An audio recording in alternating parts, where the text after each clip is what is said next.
আসসালামু আলাইকুম বিসমিল্লাহির রহমানির রহিম সবাইকে স্বাগতম আমার চ্যানেলে।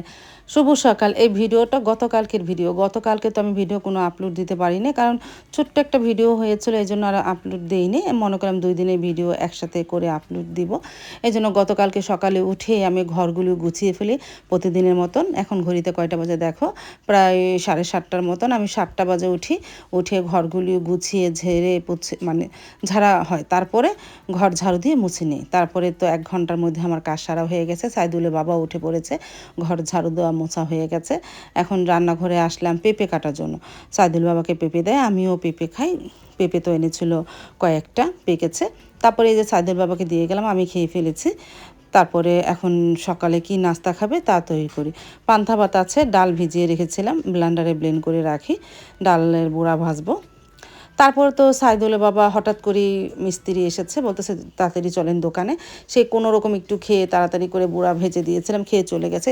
সেই জন্য ওই ভিডিওটা আমি আর করতে পারিনি। তারপরে আমি খেতে বসে পড়লাম পান্তা ভাত, সাথে কাঁচামরিচ, উস্তা ভাজি, গতকালকে ডিমের তরকারি আর পেঁয়াজও ভেজেছি। এই সকালের নাস্তা।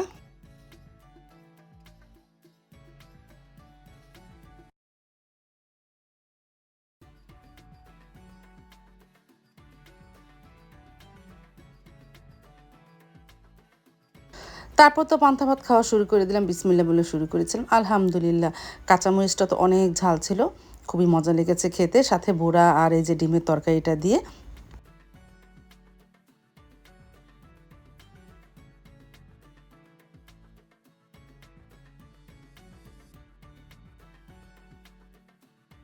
সকালে নাস্তার পর অন্যান্য কাজ সেরেছি, আর ভিডিও করা হয়নি। তারপরে সারামণি রেডি হয়ে গেল, সারামণি আর সারামণি বাবা যাচ্ছে।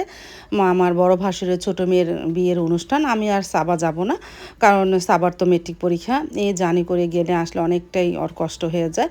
তারপরে ও একটু কোচিংয়ে গেছে শ্রীনগর, আমি সাইদুলের বাবার সাথে সিএনজি করে ওকে আনতে যাব।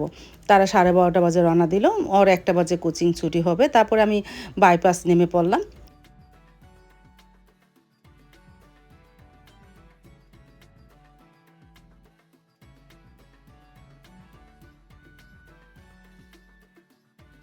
তারপর তো সাবার কোচিংয়ে চলে আসলাম, কোচিং শেষ, বিদায়ও শেষ। এখন সবাই ফটোশ্যুট করতেছে, স্যারের স্মৃতি ধরে রাখবে এজন্য ফটোশ্যুট চলতেছে, সবাই একসাথে দাঁড়িয়ে ছবি তুলতেছে। সাবাকে আর তুলে, সাবা দূরে দাঁড়িয়ে আছে। তারপরে ফটোশ্যুট হওয়ার পর আমরা স্যারকে বিদায় জানিয়ে আমি আর সাবাকে নিয়ে বাসায় চলে যাচ্ছি।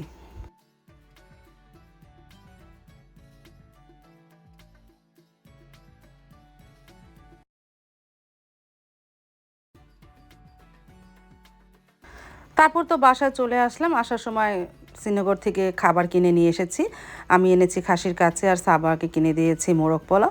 আমি আর সাবার দুপুরে খাবার খেয়ে নিলাম আলহামদুলিল্লাহ। এই খাওয়ার পরে তো আর ভিডিও করা হয়নি গতকালকে। তারপর ছোট্ট একটা ভিডিও দেখে আর আপলোড দিইনি। এটা হলো আজকের ভিডিও। শুভ সকাল। সকালে আজকে নাস্তা না খেয়ে আমি আর সাইদুল বাবা চলে আসলাম এই আলামিন বাজারে। কিছু সবজি কিনা বাকি রয়েছে, কিছু সবজি কিনবো, ঘরে একটা সবজিও নেই। সাইদুল বাবাকে সকালে পেঁপে কেটে দিয়েছিলাম, পেঁপে খেয়ে বলতেছে আর নাস্তা খাবো না, দোকানে যেয়ে নাস্তা খাবো না। তারপরে তার সাথে আলামিন বাজারে আসলাম কিছু সবজি কেনার জন্য, আর একটু মুরগির মোটা সাল কিনবো। সাইদুল বাবা বলতেছে মুরগির মোটা সাল, মানে সোনালি বড় মুরগির মোটা সাল তার কাছে খুব ভালো লাগে ভুনা করলে, সেই সাল কিনতে আর মুরগি কিনতে এসেছি, আর কিছু সবজি কিনতে।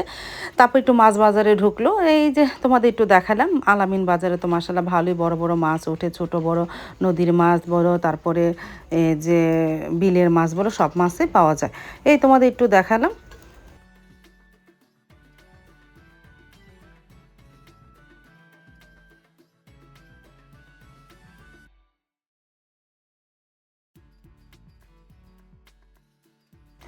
তারপরে এই যে সাইদুল বাবা মুরগির দোকানে বসে আছে, মুরগি কিনতেছে, মুরগি কিনবে আর মুরগির বড় মুরগির ছাল কিনবে।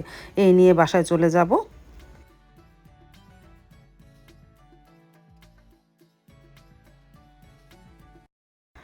তারপরে চলে আসলাম সবজির দোকানে, বললাম না কিছু সবজি কিনবো।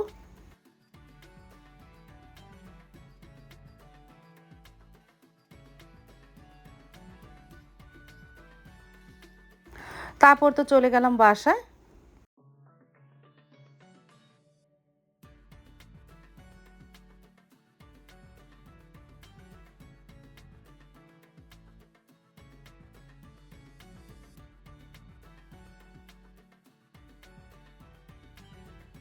এই যে আমি তো চলে আসলাম বাসায়। ও যে সাইদুল বাবা চলে যাবে এখন দোকানে, আমাকে দিয়ে সে চলে গেল দোকানে।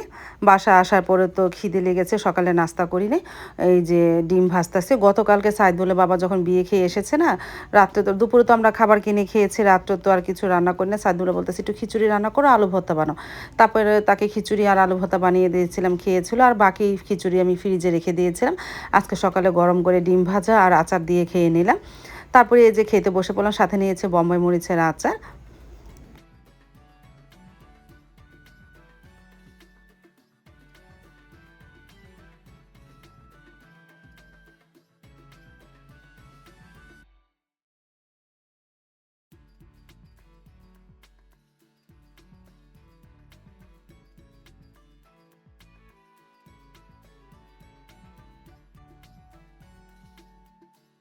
খাওয়া শেষ করে রান্নাঘরে চলে আসলাম, কারণ ঘরগুলো তো আমি সকালে গুছিয়ে ঘর ঝাড়ু দিয়ে মুছে নিই।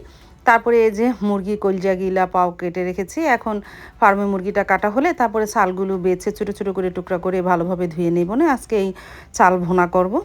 তারপরে তো ওগুলি করতে করতে প্রায় 2 ঘন্টা লেগে গেছে। আমি গোসল করে নামাজ পড়ে রান্নাঘরে চলে আসলাম 1টা বাজে। এই 1টা বাজে এসে পেঁয়াজটা ভেজে নিতেছে আর পাশে চুলায় ভাত বসিয়ে দিয়েছি। এই মুরগির ছাল ভুনা করব আর ভাত, এই দুপুরের মেনু, আর কিচ্ছু না। আর এই মুরগিটা ফ্রিজে রেখে দিব। তারপরে এগুলো তো ভালোভাবে ধুয়ে নিয়েছি।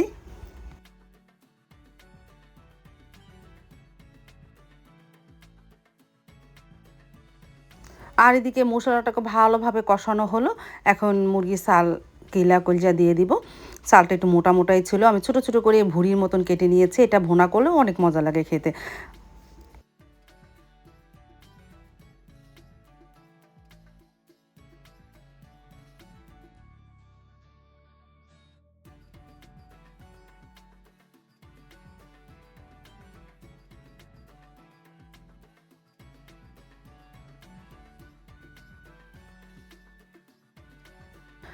এই যে আস্তে আস্তে ভুনা করতেছে, আমি আর পানি দিব না।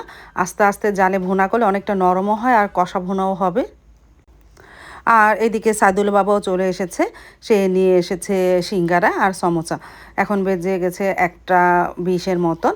তারপরে আমি সিঙ্গারা খেলাম, সাবা একটা সমোসা সিঙ্গারা খেলো আর ওর বাবা সিঙ্গারা খেলো। তারপর খাওয়া হয়ে যাওয়ার পর প্রায় ঘন্টাখানিক পরেই তো ভুনা হয়ে গেল। দেখতে মাশাআল্লাহ কালারটা অনেক সুন্দর এসেছে।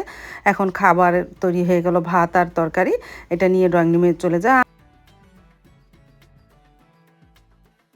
চলে আসলাম ড্রয়িং রুমে, আমি আর সাইদুল বাবা খেয়ে নিলাম। আলহামদুলিল্লাহ, আলহামদুলিল্লাহ অনেক মজা হয়েছিল। সাইদুল বাবা আর আমি খেলাম গরম গরম ভাত আর গরম গরম তরকারি, বিসমিল্লাহ বলে শুরু করেছিলাম।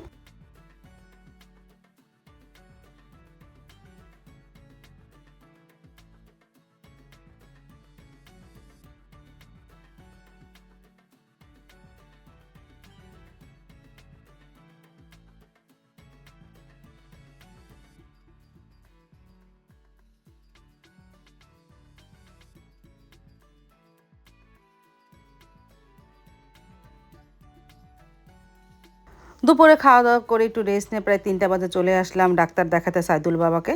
সাইদুল বাবা প্লাস্টারটা অনেকটা নরম হয়ে গেছে, প্রায় খুলে খুলে যাচ্ছে। পর মনে করলাম ডাক্তারটা দেখিয়ে যায়। তারপরে বসে আছি, ওয়েট করতেছি, ডাক দিলেই যাব।